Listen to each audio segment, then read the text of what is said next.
propose de démarrer ce deuxième webinaire sur le calculateur d'itinéraire, donc plutôt multimodal. Je rappelle le premier webinaire qu'on avait tenu il y a un peu plus d'un mois concernant la formation de temps réel, webinaire qui est disponible sur YouTube. Vous tapez CityWay sur YouTube et vous arriverez à retrouver le webinaire, donc la vidéo webinaire, le son et l'image tel qu'il avait eu lieu il y a un peu plus d'un mois pour ceux qui n'avaient pas venir et qui seraient intéressés par ce sujet-là.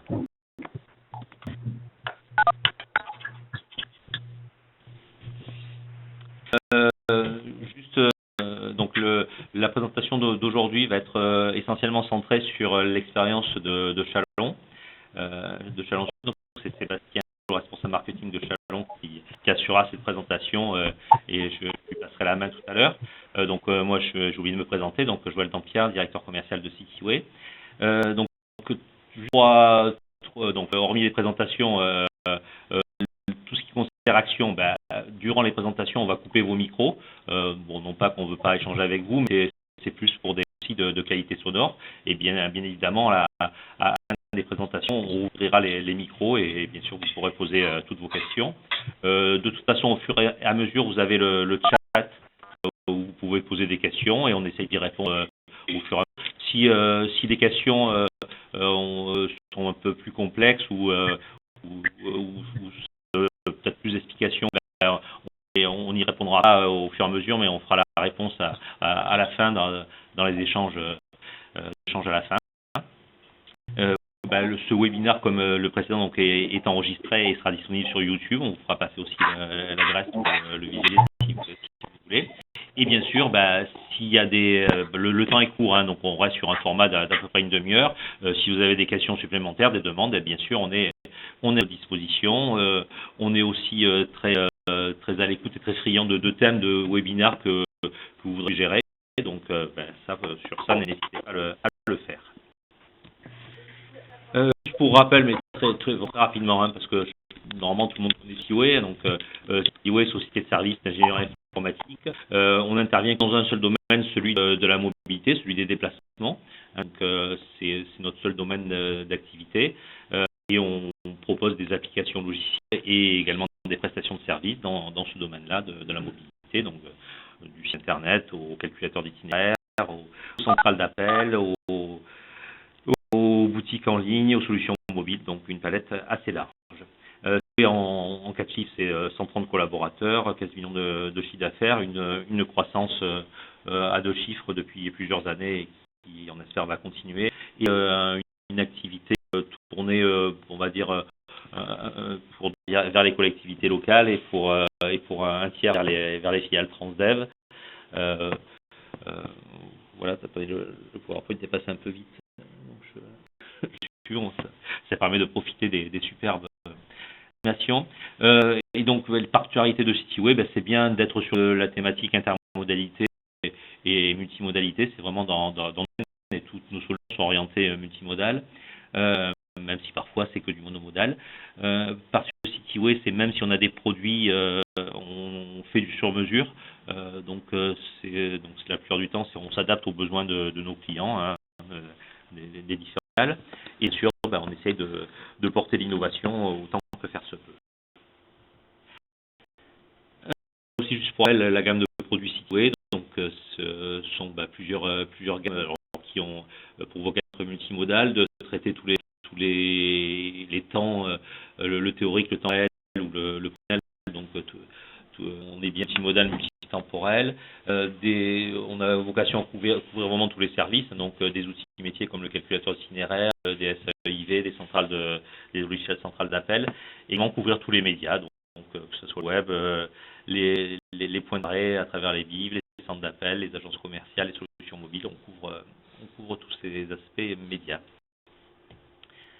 Et juste avant de passer la parole à Sébastien, pourquoi on a choisi ce thème du calculateur d'itinéraire? Alors, c'est un produit, une activité qui est vraiment historique chez CityWay. CityWay a 14 ans d'existence et depuis 14 ans, on développe un calculateur d'itinéraire et on l'améliore régulièrement. Donc c'est vraiment un produit historique et au cœur de notre métier.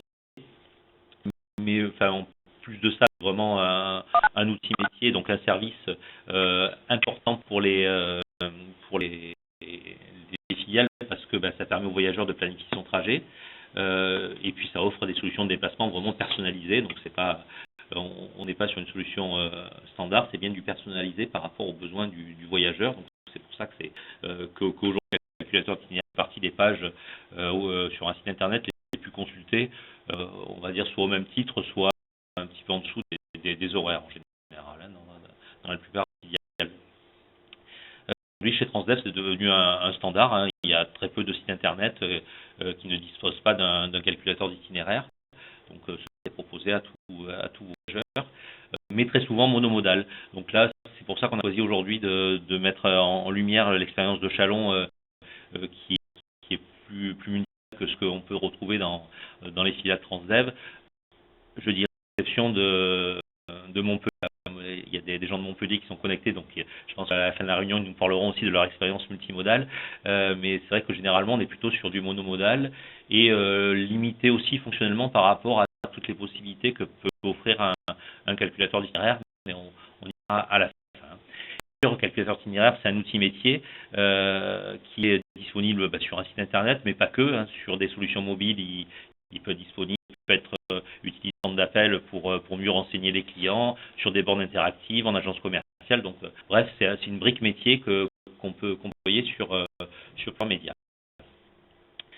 Voilà l'introduction. Donc là, je vais passer la parole à Sébastien qui va parler de son réseau et de son calculateur d'itinéraire sur Chalon. Donc là, on fait juste une petite manip pour lui passer la main pour que ce soit lui qui maîtrise la présentation, parce qu'il est à Chalon, hein, donc il n'est pas avec nous à Aix. Donc on lui passe la main et après il assure la présentation. Sébastien. Ouais.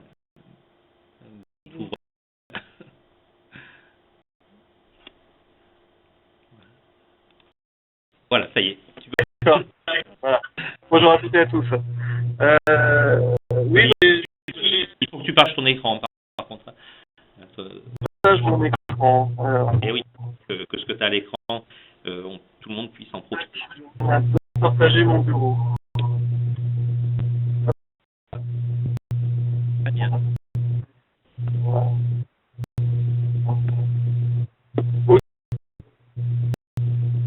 Oui, donc j'ai été sollicité par... Tu peux le format aussi, si tu veux, un écran plus grand, hein, plus large, tu peux lancer le diaporama. D'accord. Merci. Effectivement par Virginie et Joël pour d'abord le réseau Zoom et surtout pour après sur la recherche d'itinéraire multimodal. On a historiquement un site internet sur le réseau Zoom depuis une dizaine d'années. Il y a eu 3 ans avec le site. Et effectivement, le site internet CityWeb est là depuis janvier 2014. Donc, SAC, opérateur du réseau Zoom, on est sur une agglo de 110 000 habitants pour 30 communes, donc avec une problématique du périurbain assez présente. On est sur une DSP de 6 ans, 18, donc renouvellement récent, pour 1 million d'euros par an. L'entreprise, c'est 110 collaborateurs, hors sous-traitance.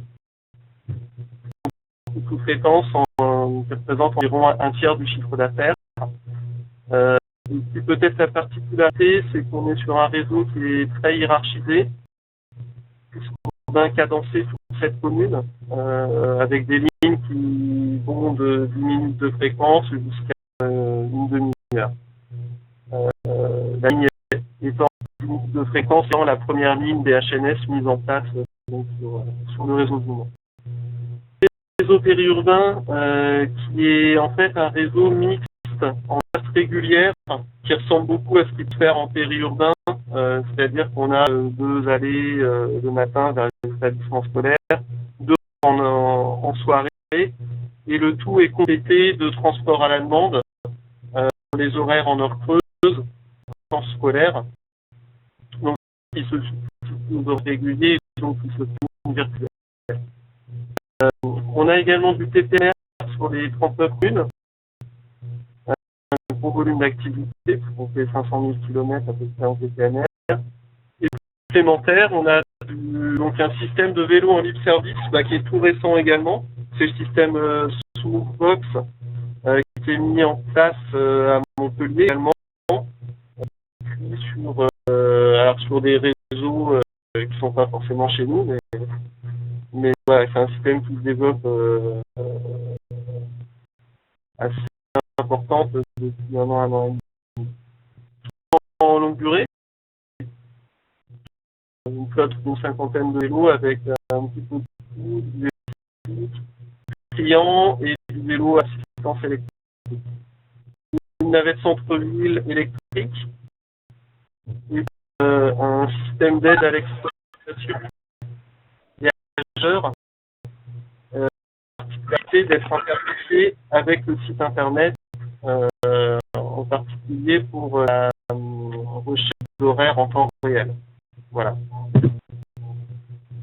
Le signe, très rapidement, l'opérateur, on a un pôle commercial avec la boutique en centre-ville qui est la Zoom, qu'on fait une vraie plateforme téléphonique dédiée, sachant que les polyvalents sur la boutique ou sur la plateforme téléphonique, mais jamais sur les deux à un instant donné. S'occupe également du placement de toutes les actions commerciales et puis des plans de déplacement d'entreprise qui sont pilotés directement par les délégataires. On a qui s'occupe de la qualité, vente et dans l'administration du système billettique. On est en plein projet de déploiement d'un système billettique sans contact. Donc c'est 7 millions de voyages par an et 1 million d'euros de recettes commerciales, ce qui est très faible. Non, parce qu'on a une gratuité totale sur le public, scolaire et étudiant. Projet marketing de la DFP, donc le nouveau système de l'eau en libre service que j'évoquais précédemment. Le qu'on est en train de déployer, ça va se faire sur le deuxième semestre de cette année. Le nouveau site internet qui jette cette présentation, commercial renforcé avec les plans de déplacement d'entreprise. Alors, Zoom.com, donc surtout 2013 pour être mis en place, voilà, tout début pour l'année. Alors c'est un site qui propose, on va dire, tout ce qui implique l'information traditionnelle, les biens voyagés, les biens tarifaires, enfin, il n'y a rien de très spécifique là-dedans. Là, un espace personnel, les clients voyageurs peuvent s'inscrire, parler toute une série, notamment d'arrêts et d'horaires favoris, de lignes qu'ils utilisent pour pouvoir une information filtrée en cas de perturbation par SMS ou par email. Il y a une option et puis l'espace personnel pour gérer les outils favoris. On verra. Un formulaire en ligne qui est interfacé avec l'outil Listen de réclamation. Déverse soit vers Listen quand il fait de réclamation ou des adresses mail des collaborateurs. Donc, une question un peu plus lambda. Réservation transport à la demande. En fait, c'est une interface serveur de réservation du transport qui est un outil WebTod et qui est développé. Alors, le WebTod est développé par la société Amesis. Et par contre, l'interface de réservation des courses PAD est développée par ce outil web.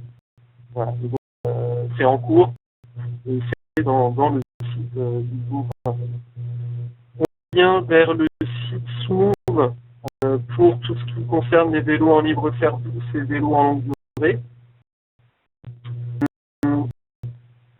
Internet zoom.com est également décliné sur sur les forts un petit peu plus mobiles, comme il y a une version site mobile, une application iPhone, et puis normalement dès demain une application sous Android. Pour janvier 2015, un lien vers une e-boutique qui aura de la télévente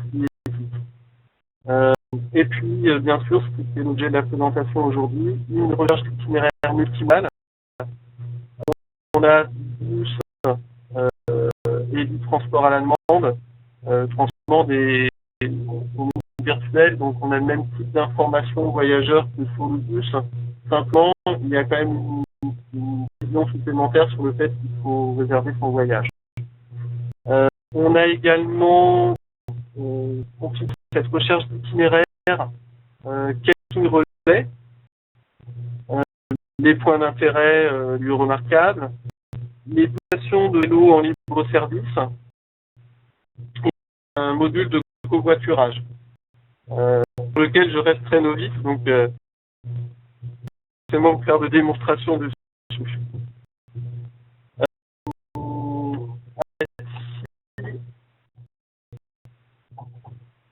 On fait sur le site internet, je vais me connecter sur le site même. Alors, par contre, voilà. Donc, l'espace d'accueil du site internet où on retrouve un petit peu tout ce que je vous ai précisé sur perso, les services vers les vélos, vers le transport à la vente, le formulaire de réclamation et autres, et la future boutique en ligne. On concerne notre calculateur d'itinéraire.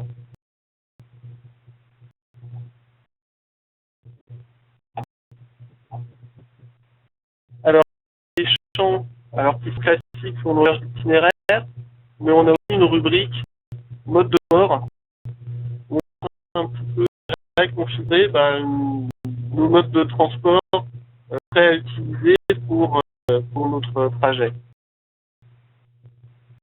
Donc, on va essayer de trajet, par exemple, avec du vélo en libre service.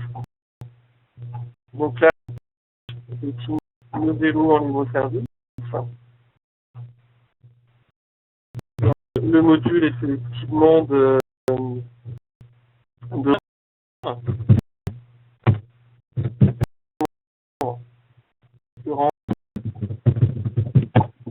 un arbre commune de Couronne.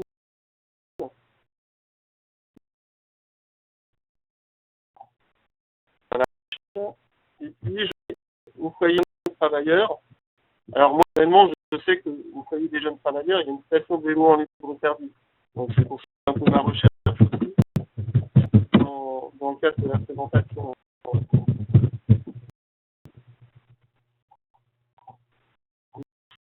Ce qui m'est proposé donc aujourd'hui à cette heure-ci, j'ai le choix, le plus rapide ou le moins de changement.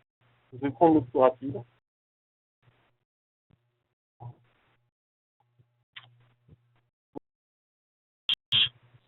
On faisait une question entre nous ce matin au niveau de la stack. Les commentaires qui ont été faits, c'est que la recherche se fait de manière vraiment rapide.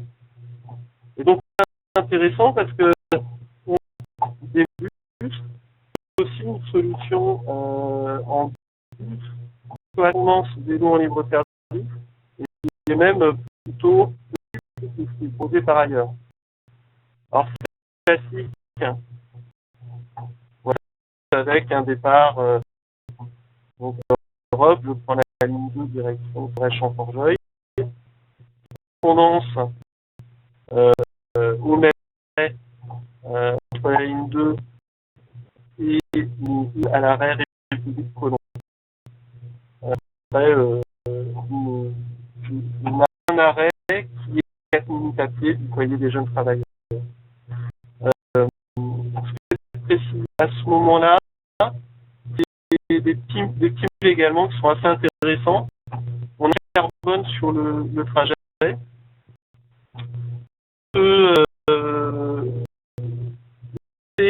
Dans le cadre de l'espace personnel, trajet assez favori. Voilà. Après, on accède à la recherche personnalisée. En fait, ce qui se passe, c'est que le type de trajet qu'on peut avoir, alors ça peut être trajet de travail ou alors de sport, et en fonction de ce qu'on a nommé, l'arrêt de départ et l'arrêt d'arrivée qui sont préconfigurés dans la recherche. Donc ça, c'est sympa, ça permet de gagner pas mal de temps. Voilà. Pour le voilà, on a quelque chose de classique. Et puis je vais aller regarder la solution en bus plus vélo. Toujours l'arrêt avenue de l'Europe. Arrêt la gare de Chalon-sur-Saône. Chalon pour rendre à la station de vélo gare pôle multimodal. Et là, je prends le vélo en libre service qui va mener jusqu'au foyer des jeunes travailleurs. Des temps.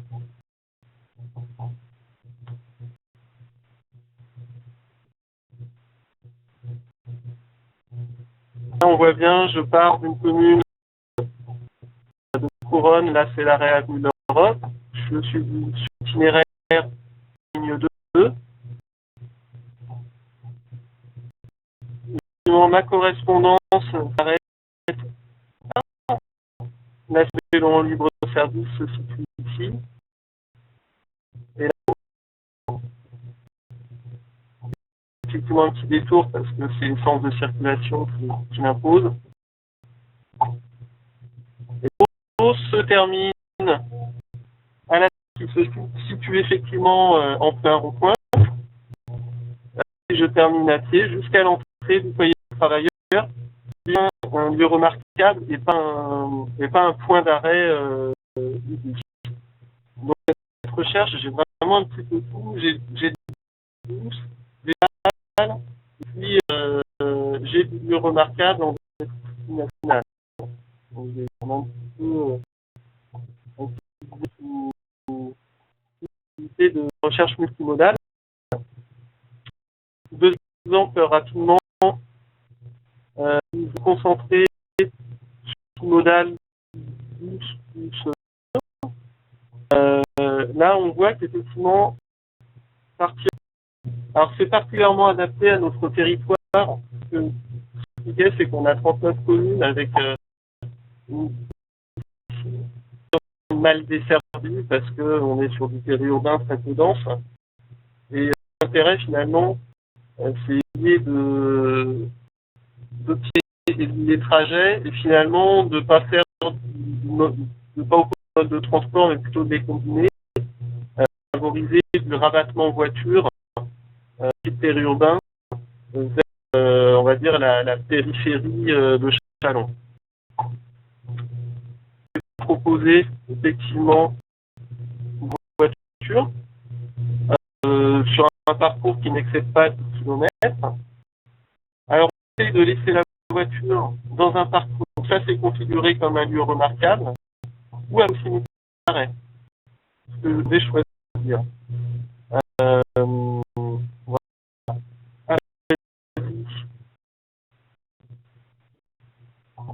Départ, donc là je vais prendre une commune deuxième couronne, donc qui est une commune excentrée et donc accueillie par les transports en commun. Et puis je vais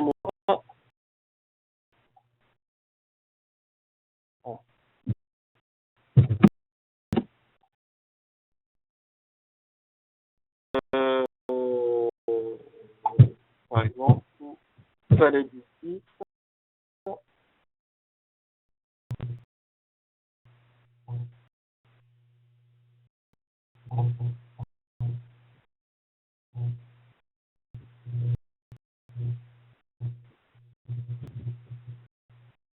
Alors, voilà, pour santé, j'ai pas de trajet en voiture. Une possibilité de transport à pied. Je vais essayer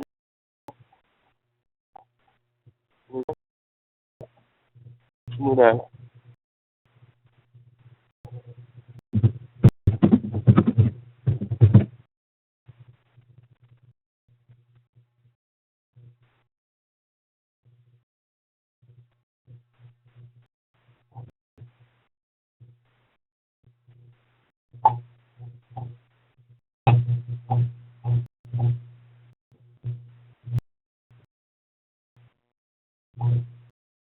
Donc là, il vient installer voiture et transport en commun.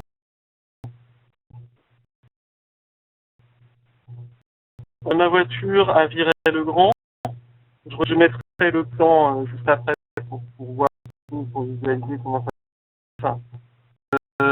Je roule jusqu'au parking relais de Chéor. Je prends après le bus à ce parking relais qui va m'emmener jusqu'en centre-ville de Challans. Donc, on va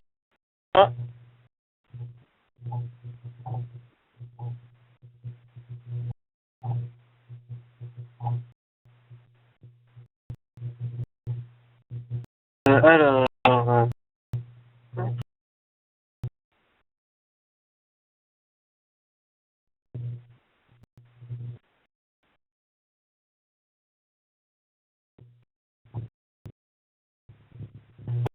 voiture, juste au parking relais, celle plus vers Sonnéor.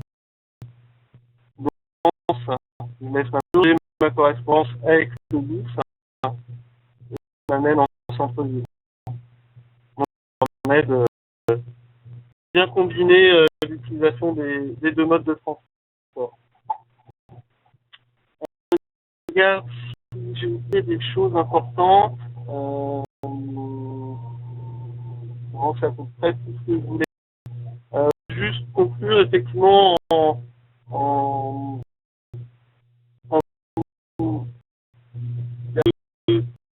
deux heures à mettre en place la multimodalité dans notre charge itinéraire, c'est le système de vélo en libre service, et puis de traiter la problématique périurbaine avec un peu de transport vitesse, et donc les trajets voiture.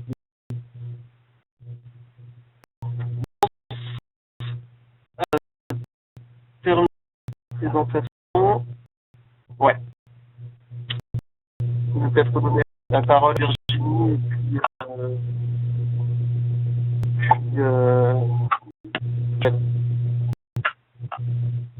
Ok, merci Sébastien. On reprend la main. Enfin bon là on est presque dans le temps de la demi-heure, donc juste une petite supplémentaire pour des éléments qui peuvent ce que tu as présenté sur Challons. Alors, juste prendre le temps de reprendre la main au niveau du PowerPoint.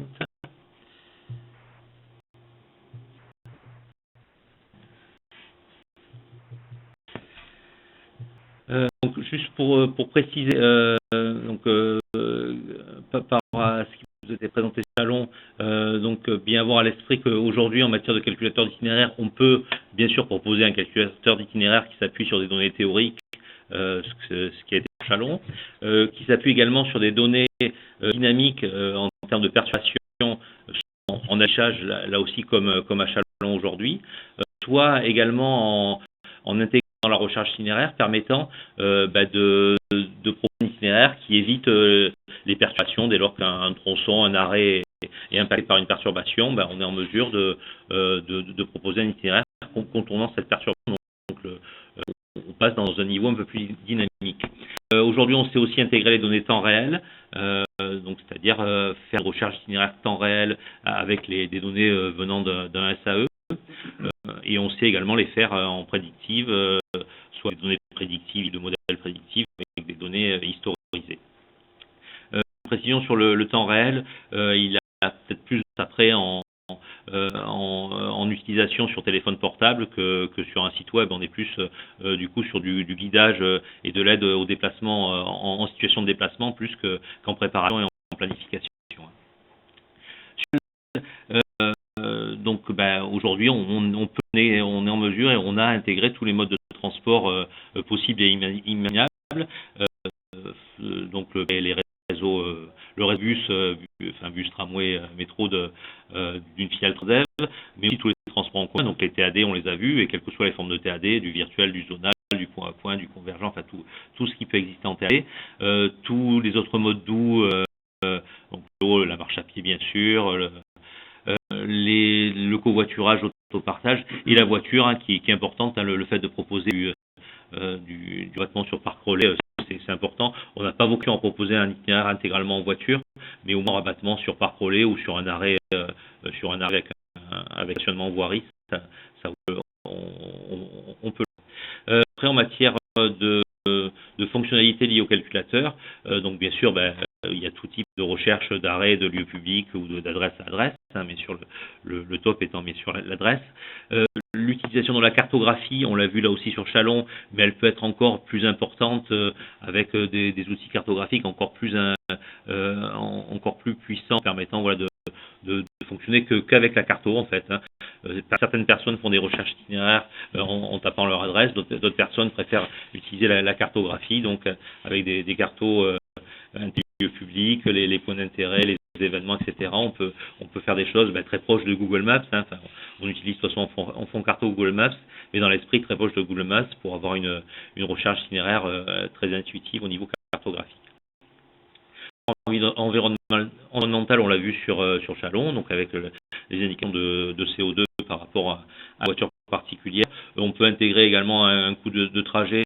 Alors pour Transdev, ça n'a pas forcément de sens parce qu'on est sur une tarification unique, mais pour du multimodal sur un territoire un peu plus ça peut avoir du sens, dès lors que vous voulez comparer le même trajet il y a une offre train, en car, en interurbain, ou mais bien sûr en voiture, en d'autres modes. Et sans oublier donc l'accessibilité, donc lorsque le réseau peut fournir des informations sur l'accessibilité des bus, on peut proposer des trajets accessibles pour les différents handicaps, pour les personnes à mobilité réduite, selon un handicap fauteuil roulant, handicap handicap, etc. Donc là on est en mesure, mais bien sûr l'important c'est d'avoir la donnée en entrée pour pouvoir proposer cette recherche itinéraire. Donc voilà pour présenter tous les différents cas de figure qu'on est aujourd'hui capable de mener, en insistant bien sur le multimodal, même si la filiale Transdev a en responsabilité l'exploitation que de son réseau, on est sur une offre de mobilité globale sur un territoire, donc ça c'est à mon sens toujours intéressant d'intégrer le vélo en tant que vélo particulier. C'est par exemple le Cambéry, c'est bien d'intégrer d'autres modes de transport, du covoiturage, de l'autopartage. On en a quasi systématiquement maintenant. Avoir un calculateur qui offre globalement toutes les possibilités de mobilité sur le territoire, sur le PTU, je pense que c'est une piste qu'il faut vraiment creuser. Et après, juste souligner que en fait, chaque calculateur va s'adapter au contexte spécifique. En Alsace, on a développé un calculateur transfrontalier parce que il y a des échanges avec l'Allemagne, donc c'est particulier, c'est même presque unique en France de faire du transfrontalier en matière de recherche itinéraire. Le coût du trajet multimodal dans les Alpes-Maritimes ou en Savoie est fait. Dans les Bouches-du-Rhône, on a intégré toutes les données touristiques et événementielles avec un calendrier d'événements qui nous permet de chercher l'itinéraire vers un événement dont c'était lié à Marseille, Villeurbanne 2013, mais ça a été conservé sur le site Le Pilote, vous pouvez aller voir. Donc l'état sûr. Et chose qu'on n'a pas encore réalisée, mais qu'on va réaliser prochainement pour un calculateur, c'est en fait faire le lien avec la vente. En général, l'information, on informe, on donne bien toute l'information. Après, on ne renvoie pas forcément vers la possibilité d'acheter un titre, vers une boutique en ligne si elle existe, ou vers une information sur les titres. Donc, c'est bien avoir à l'esprit qu'on informe pour vendre. Voilà. Donc ça c'est pour les contextes. Et bien sûr les médias, donc on en a parlé, donc bien sûr sur le web, bien sûr sur les solutions mobiles, mais sans oublier aussi les marques blanches, enfin marques grises, la possibilité, dès lors qu'on développe un calculateur, de le proposer à d'autres sites ou web partenaires, à d'autres acteurs de l'agglo, donc ils peuvent proposer leur calculateur sur leur site internet avec leur point d'entrée d'office. Donc en fait c'est le calculateur du réseau qui est utilisé sur ces sites partenaires. Ça crée de l'audience supplémentaire, ça crée du service supplémentaire, ça peut vous créer des clients supplémentaires. Donc ça, je pense c'est vraiment sur un système gagnant-gagnant. Donc ça c'est quelque chose à mon sens à creuser et à développer au maximum.